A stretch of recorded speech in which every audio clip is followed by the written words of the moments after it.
suasana sebelum terbit matahari. Saya akan ceritakan tanda besar kiamat yang pertama. Hadis diriwayatkan oleh Imam Muslim. Inna awwala alamatis sa'ah, Nabi kata sesungguhnya tanda kiamat besar yang pertama, tulu'us syamsi min maghribiha, matahari terbit daripada sebelah sini. Suasananya begini tuan-tuan sekalian. Bismillah.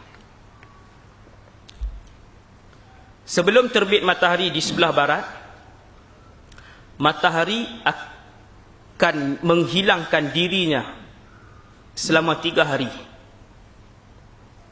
Ini juga ada satu hadis yang sahih.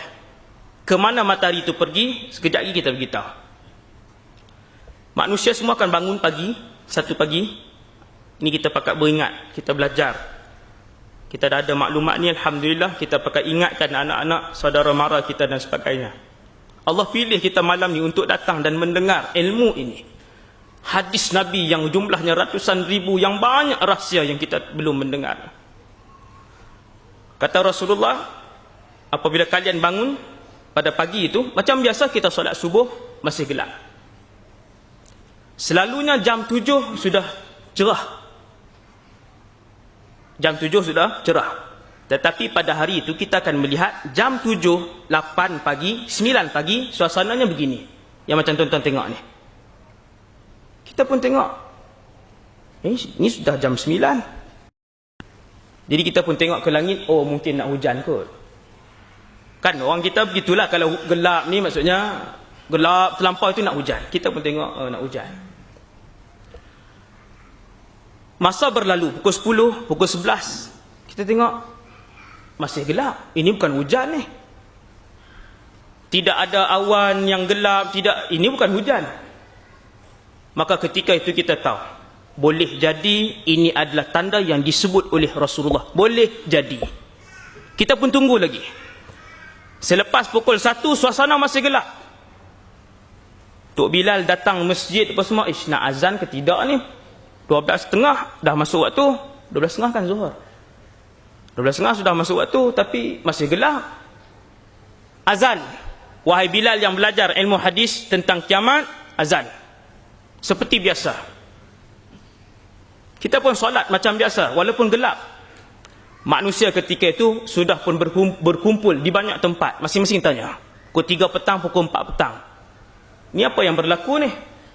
Masing-masing menunggu berita daripada TV dan sebagainya. Maka kita akan tengok dalam berita sebagainya, fenomena alam yang tiada huraian. Sekarang ini pun Allah sudah tunjukkan banyak fenomena alam yang tidak boleh dirungkai oleh sains dan ilmu. Kemudian tuan-tuan, kita pun akan tengok manusia sudah mula berbincang di masjid, orang dah mula riuh. Suasana dah jadi bincang dan sebagainya. Kita tunggu esok. Keesokan harinya, malam tu semua tidur. Orang tidur. Esokkan harinya, semua bangun. Hari yang kedua orang lebih ramai melihat. Lebih ramai yang menunggu. Tetapi yang bangun lewat jugalah. Yang tak sembahyang subuh, tak sembahyang subuh, macam biasalah. Dia tengok apa ke, dia tak heran. Bila manusia akan insaf, sekejap lagi saya akan sebut. Hari kedua bila kita bangun, manusia semua pakat tengok. Jam 7, jam 8, suasana gelap seperti ini. Ketika itu, yakinlah kita dengan hadis Nabi sallallahu alaihi wasallam bahawasanya dalam masa sehari ataupun 2, matahari akan terbit daripada sebelah sini. Hebahkanlah kepada adik-beradik kita, saudara mara kita, bagi tahu. Mereka yang jahil, yang tak tahu apa-apa tuan-tuan, yang tak hadir dalam majlis-majlis ilmu yang begini, bagi tahu kepada saudara mara kita. Kita semua ni wakil kepada ahli keluarga kita. Apabila hari kedua kita pun tengok masih gelap, sampai jam 10, sampai jam 11, gelapnya adalah begini. Gelapnya adalah seperti gelap malam yang matahari tidak keluar. Ketika itu matahari beredar ke tempat lain. Kata Nabi, gelap itu sama ada 2 atau 3 hari. Bukan 3 hari confirm, 2 atau, sebab ada 2 pendapat, ada 2 hadis. 2 atau 3 hari. Tuan-tuan jangan bila hari kedua tuan-tuan kata, oh tak apa, ada sehari lagi. Kan? Esoklah beritahu. Oh jangan tunggu 3 hari. Bila dah masuk 1 hari, gelap sepanjang hari itu, baru nak masuk hari yang kedua, terus lakukan tindakan yang segera. Tindakan yang paling segera. Kerana ada hadis Nabi kata 2 hari saja gelap. Hari ketiga naik matahari. Tuan-tuan, kita pun bangun pada hari yang keempat. Kalau kita ambil pendapat hadis yang mengatakan bahawa 3 hari gelap itu, kita pun bangun pada hari yang keempat. Seluruh manusia bangkit pada ketika itu dan mendapati, ha inna syamsa qad tala'at minal gharbi. Nabi kata, seluruh penduduk bumi ini akan melihat matahari itu terbit daripada sebelah barat. Macam mana Ustaz? Matahari kan berbeza terbitnya. Di sini jam 7, kemudian baru di tempat lain. Ini kuasa Allah. Kerana hadis Nabi SAW bagi tahu, Nabi kata, apabila matahari terbit di sebelah barat, orang ramai akan menjerit. Itu dia. Matahari sedang terbit di sebelah barat. Kata Rasulullah, amanu ajma'un. Semua beriman ketika itu. Seluruh penduduk bumi ketika itu beriman kepada Allah. Baru mereka yakin, inilah kuasa Allah. Dan ketika itu iman tidak lagi boleh diguna pakai. Kerana apabila terbit matahari di sebelah barat, itu bermaksud Allah telah pun menutup pintu taubat selama-lamanya. Kesemua orang berlari ke kanan ke kiri. Suasana jadi tidak terkawal. Ada yang balik ke rumah, menyarungkan tudungnya, baru menutup aurat. Ada yang berlari ke masjid, terus mengambil wuduk dan terus solat. Tetapi solat itu tidak boleh dipakai lagi. Yang bertaubat baru nak tutup aurat, ketika itu tutup auratnya tidak diterima lagi, habis. Kata Rasulullah, ada yang sedang memerah susu kambing ataupun lembunya, dia meninggalkan perahan itu serta-merta. Ada yang sedang meletakkan bata pada binaannya, dia meninggalkan letak bata itu serta-merta.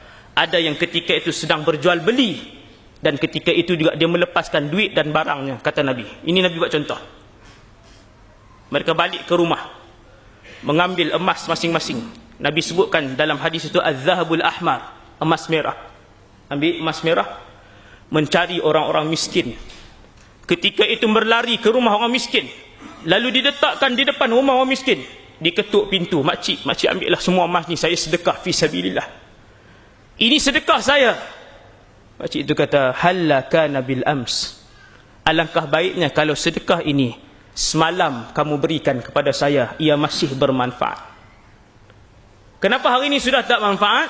Kerana matahari sudah naik di sebelah sini. Tuan-tuan, beramallah sebelum matahari terbit dari sebelah barat. Beramallah. Bertaubatlah kepada Allah. Setiap malam Allah Subhanahu wa taala memanggil, hal min mustaghfir.